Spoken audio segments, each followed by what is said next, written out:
For the spiritual experience, no word evolved. There are no words that evolved for this to describe it.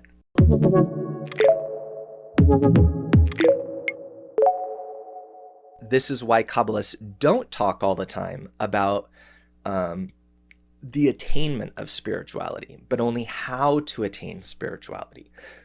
They don't talk about how you feel when you attain it so that you'll strive for this ecstatic, beautiful state.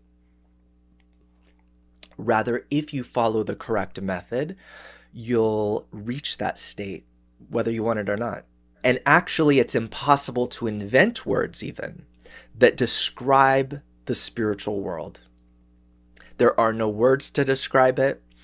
And that's why there's only rare instances where a Kabbalist maybe would try to convey a little bit of what's really going on there, what's he experiencing, even though Kabbalists say that there does exist a spiritual reality that exists beyond ours, that's as tangible as our reality, and even more so, and that to reach it, I need to cross this barrier they call the maxom.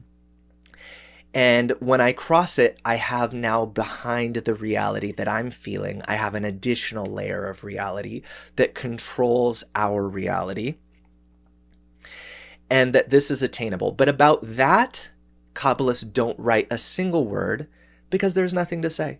There's nothing to say about it. All you can do is give a person the method for attaining it themselves, and then you'll have a common language if you both attain it. Because there are roots and branches. The branches come down into our world, meaning they're the effects of forces in the upper world. And you could talk about the forces that you're both attaining by talking about things at this branch level. But to somebody who's never attained it, if you start talking about it, they're going to think that you're talking about history or you're talking about our world.